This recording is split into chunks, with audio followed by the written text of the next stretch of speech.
மதுரையில் நடைபெற்று வரும் முதலீட்டாளர்கள் மாநாட்டில் முதல்வர் மு.க.ஸ்டாலின் உரையாற்றி வருகிறார். பார்க்கலாம். துவக்கத்தில் அனைவரையும் வரவேற்று மகிழ்ந்திருக்கக்கூடிய தொழில்துறை அமைச்சர் டி.ஆர்.பி. ராஜா அவர்களே, நாடாளுமன்ற உறுப்பினர் திரு வெங்கடேசன் அவர்களே, சட்டமன்ற உறுப்பினர்கள் காதர் பட்சா என்கிற முத்துராமலிங்கம் அவர்களே, வெங்கடேசன் அவர்களே, சிறப்பு விருந்தினர்களாக வருகை தந்து சிறப்பித்துக் கொண்டிருக்கக்கூடிய தியாகராஜர் மில்ஸ் மேலாண்மை இயக்குனர் திரு ஹரி தியாகராஜன் அவர்களே, உண்டாய் முதுநிலை துணைத் தலைவர் திரு அண்ணாசாய் அவர்களே, அரசு செயலாளர்கள் திரு அதுல் ஆனந்த் ஐஏஎஸ் அவர்களே, திரு அருண் ராய் ஐஏஎஸ் அவர்களே, மேலாண்மை இயக்குநர்கள் திரு தாரேஸ் அகமது ஐஏஎஸ் அவர்களே, திரு கணேசன் ஐஏஎஸ் அவர்களே, ஆணையர் திரு நிர்மல்ராஜ் ஐஏஎஸ் அவர்களே, மாவட்ட ஆட்சித்தலைவர் திரு பிரவீன்குமார் ஐஏஎஸ் அவர்களே, பல்வேறு நிறுவனங்கள் சார்ந்திருக்கக்கூடிய பேரன்பிற்குரிய நிர்வாகிகளே, அரசு உயர் அலுவலர்களே, பத்திரிகை மற்றும் ஊடகத்துறையை சார்ந்திருக்கக்கூடிய நண்பர்களே, உங்கள் அனைவருக்கும் என்னுடைய அன்பான வணக்கத்தை நான் தெரிவித்துக் கொள்ள விரும்புகிறேன். எங்களுடைய அன்பான அழைப்பை ஏற்று இந்த முதலீட்டாளர் மாநாட்டிற்கு வருகை தந்திருக்கக்கூடிய தொழில் நிறுவனங்களினுடைய தலைவர்கள், முதலீட்டாளர்கள் அனைவரையும் வருக வருக என நானும் வரவேற்க கடமைப்பட்டிருக்கிறேன். நாங்க ஆட்சிக்கு வந்தவுடனே நலிவடைந்திருந்த தமிழ்நாட்டினுடைய பொருளாதாரத்தை மேம்படுத்துறது அவசியம், அவசரம் என்பதை அறிந்து புரிந்து அதற்காக பல்வேறு ஆலோசனைகள் எல்லாம் நாங்கள் நடத்தினோம். அதன் பிறகு வெளிநாடுகள் சென்று முதலீடுகளை ஈர்க்க திட்டமிட்டு நான் பயணங்களை மேற்கொண்டேன். ஐக்கிய அரபு அமீரகம், Singapore, Japan, Spain, America, Germany, England ஆகிய நாடுகளுக்கு சென்று முதலீட்டாளர்களை எல்லாம் சந்தித்து பேசி அவர்களை தமிழ்நாட்டிலே முதலீடு செய்ய வச்சோம்.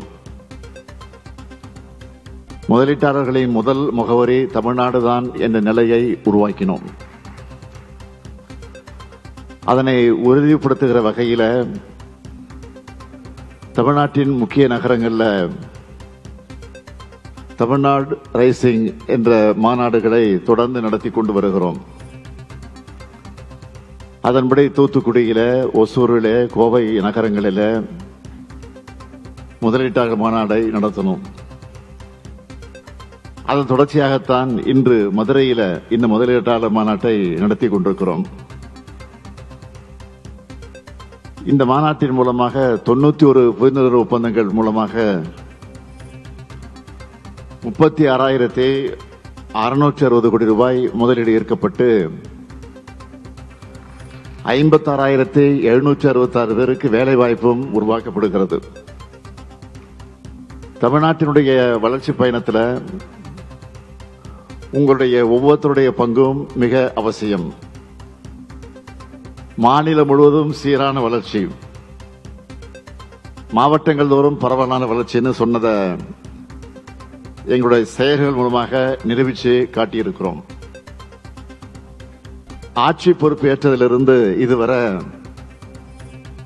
11,83,000 கோடி ரூபாய் உறுதியளிக்கப்பட்ட முதலீடுகளை கொண்டு வந்திருக்கிறோம். 34 லட்சம் நபர்களுக்கு வேலை வாய்ப்புகளை உறுதி செய்திருக்கிறோம். இதுக்காக ஒப்பந்தங்கள் போட்டதோட நம்முடைய வேலை முடிஞ்சதுன்னு நினைக்கிறவங்க இல்லைன்னா எல்லா துறைகளையும் தொடர்ச்சியா ஆய்வு செய்கிறத வழக்கமா நான் வச்சிருக்கிறேன்.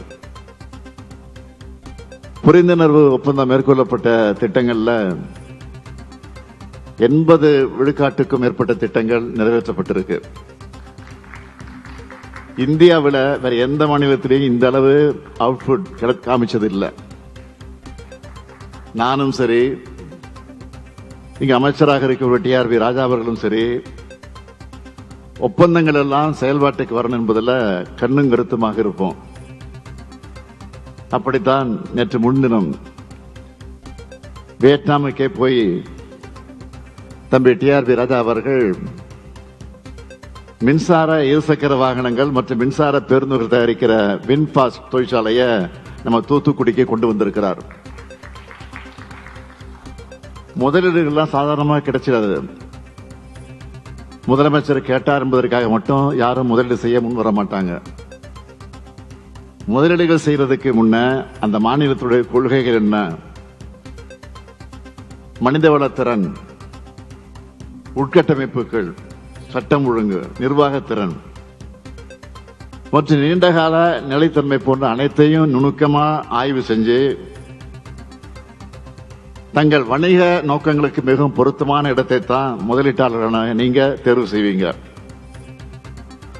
அப்படி தேர்வு செய்யறப்போ தமிழ்நாடு தான் உங்க மனசுக்குள்ள இருக்குன்னு அதை நான் கேட்கிற அளவுக்கு முதல் பெயரா நம்மளுடைய தமிழ்நாடு தான் இருக்கு என்பதில் நான் பெருமைப்படுறேன். எங்க மேல நீங்க வச்சிருக்கக்கூடிய அசைக்க முடியாத நம்பிக்கைக்கு முதல்ல நான் நன்றி சொல்றேன். மதுரைக்கு இன்னொரு பெயர் இருக்கு. அது என்னன்னு தெரியுமா? தூங்கா நகரம். ஆனா அதை அப்படி சொல்றதை விட எப்போதும் விழிப்புடன் இருக்கக்கூடிய நகரம்னு தான் சொல்லணும். வைகை நதி பாயும் மண், மீனாட்சி அம்மன் கோயிலுடைய கலை அழகுக்கு நிகரானது எதுவும் இல்லை. இங்க மல்லிகை மணக்கும், நள்ளிரவிலே இட்லி ஆவி பறக்கும், சுங்குடி சேலைகள் கைவினைப் பொருட்கள் எல்லாரையும் ஈர்க்கும். மதுரையை ஒட்டி ஆற்றங்கரையில் அமைந்த கீழடியில தமிழர்களுடைய நாகரிகம் எந்த அளவுக்கு தொன்மையானது என்பதை உலகத்துக்கு எடுத்து காட்டக்கூடிய வகையில சான்றுகள் தான் நமக்கு கிடைச்சிருக்கு. இந்தியாவுடைய வரலாற்றிலேயே அந்த சான்றுகள் மாற்றி எழுத வச்சிருக்கு. நம்முடைய அறிவார்ந்த மதச்சார்பற்ற வாழ்க்கை முறையும் உலகுக்கு மீண்டும் நினைவூட்டி இருக்கு. அதனாலதான் இந்தியாவுடைய வரலாற்றை தமிழ்நாட்டிலிருந்து தொடங்கி எழுதணும்னு நான் அடிக்கடி சொல்லி வரேன். மதுரை சங்க வைத்து தமிழ் வளர்த்த நகரம், கோயில் நகரம்னு பேர் மட்டும் வச்சுக்கிட்டா போதுமா? எனக்கு இந்த மதுரை தொழில் நகரமாகவும் புகழ் பெறணும் என்பதுதான் என்னுடைய ஆசை, லட்சியம். பழைய மதுரையினுடைய மரபு, பண்பாடு, வரலாற்று சின்னங்கள் போன்றவற்றை பாதுகாக்கிற அதே வேளையில் தற்கால தேவைகளுக்கும் எதிர்கால எதிர்பார்ப்புகளுக்கு ஏற்ப தானாகவே வளர்ந்து வர்ற மதுரை தொழில் நகரமா மிளிர எல்லா தகுதியும் கொண்ட நகரம். புது புது மாற்றங்களை தக்க வச்சுக்கிற நகரம் என்கிற வகையில தென் தமிழ்நாட்டினுடைய தகவல் தொழில்நுட்ப மையமாகவும் மதுரை உயர்ந்து வருது. TVS Srichakra, TAFE, JK Fenner, Infinix, Thiagarajar mills, Madura coats, Honeywell, HCL பல்வேறு நிறுவனங்கள் தங்களின் தொழில் திட்டங்களை மதுரையில நிறுவி இருக்காங்க. வேலம்மாள் மருத்துவமனை, மீனாட்சி மிஷன் மற்றும் அப்போலோ போன்ற தலைசிறந்த மருத்துவமனைகள் மருத்துவத்துறைகளை தனி சாதனை படைச்சிட்டு வருது. பெரும் முதலீடுகளை செஞ்சு ஆயிரக்கணக்கானவங்க வேலை வாய்ப்பை ஏற்படுத்தினாங்க. மதுரையின் தொழில் மற்றும் பொருளாதார வளர்ச்சிக்கும் உறுதுணையாக இருக்காங்க. இங்க சர்வதேச விமான நிலையம் இருக்கு. தூத்துக்குடி துறைமுகம் பக்கத்தில் அமைஞ்சிருக்கு. இந்தியாவோட முக்கிய நகரங்களை இணைக்கிறதுக்கான நெடுஞ்சாலை வசதிகள் இங்க இருக்கு. இப்படி சிறப்பான இணைப்பு வசதிகள், உட்கட்டமைப்பு வசதிகளை கொண்ட வலிமைமிக்க நகரம் தான் இது. சிட்கோ தொழிற்பேட்டைகள், வடபழஞ்சி மற்றும் இலந்தைக்குளம், எல்காட் தொழில்நுட்ப பூங்காக்கள், போன்ற உட்கட்டமைப்பு வசதிகளால எதிர்காலத்தில் ஒரு பெரிய தொழில்துறை மையமா உருவாகக்கூடிய திறன் மதுரைக்கு இருக்கு. மதுரையிலே உள்ள உயர்கல்வி நிறுவனங்களும் ஏற்கனவே செயல்பட்டு வர தொழில் நிறுவனங்களும் உயர்திறன் பெற்ற மனித வளத்தை உருவாக்குற வலுவான அடித்தளமாக செயல்படுது. இங்குள்ள குறு சிறு மற்றும் நடுத்தர நிறுவனங்களின் வலுவான அடித்தளத்தால பெரிய தொழிற்சாலைகளும் நன்கு பயனடைந்து வருது.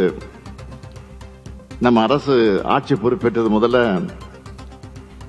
தென் மாவட்டங்களில் தொழில் முன்னேற்றத்தை பெருக்கி மற்ற மாவட்டங்களுக்கு இணையா தொழில் மற்றும் பொருளாதார வளர்ச்சியை மேம்படுத்த பல்வேறு முன்னெடுப்புகளை நாங்கள் மேற்கொண்டு வரோம்.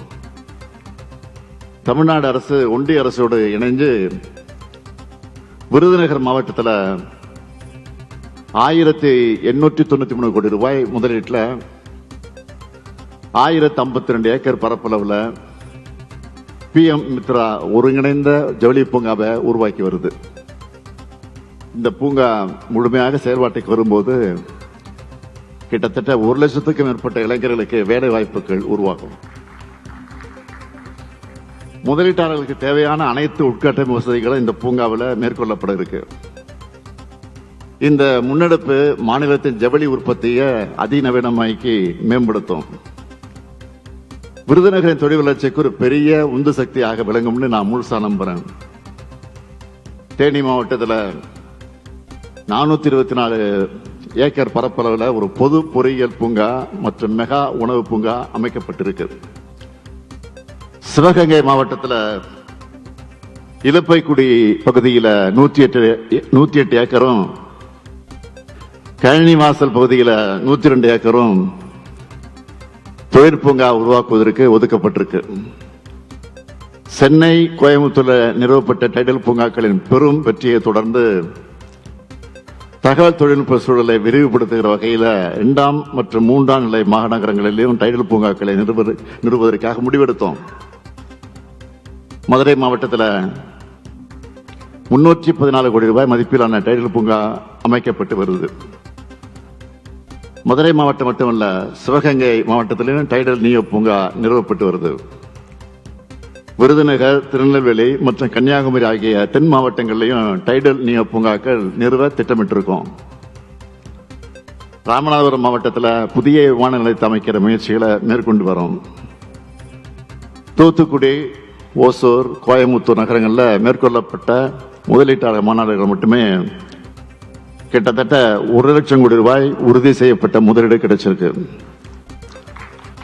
2 லட்சம் பேருக்கு உறுதி செய்யப்பட்ட நேரடி மற்றும் மறைமுக வேலைவாய்ப்பு வர இருக்கு. அந்த வகையில் 186 திட்டங்களை ஈர்த்திருக்கிறோம். இன்று உறுதியாகியுள்ள முதலீடுகள் கப்பல் கட்டுமானம், தோல் அல்லாத காலணி, மின்னணுவியல், உணவு பதப்படுத்தல் போன்ற துறைகளில் மேற்கொள்ளப்பட்டிருக்கு. மிக மிக முக்கியமா மதுரை மேலூர்ல 278.26 ஏக்கர் பரப்பளவுல பிரம்மாண்டமான சிப்காட் தொழிற்பூங்காவுக்கு இன்னைக்கு அடிக்கல் நாட்டியிருக்கேன். மகளிர் முன்னேற்றத்திற்காக, அவர்கள் பொருளாதார வளர்ச்சிக்காகவும் எண்ணற்ற முன்னெடுப்புகளை நம்ம அரசு மேற்கொண்டு வருது. நாட்டிலேயே அதிக அளவிலான பெண்கள் தொழிற்சாலைகளில் பணிபுரிகிற மாநிலமாக தமிழ்நாடு யாரும் எட்ட முடியாத உயரத்தில் இருக்கு. அதுக்கு வலு சேர்ப்பது போல தைவான் நாட்டை சார்ந்த பேய் ஹாய் குழுமம் தோல் அல்லாத காலணி உற்பத்தி திட்டத்தை மதுரையில் நிறுவ முன்வந்திருக்கு. இதன் மூலம் 15,000 பேருக்கு வேலை வாய்ப்புகளை கிடைக்க போகுது. அது பெண்களுக்கு.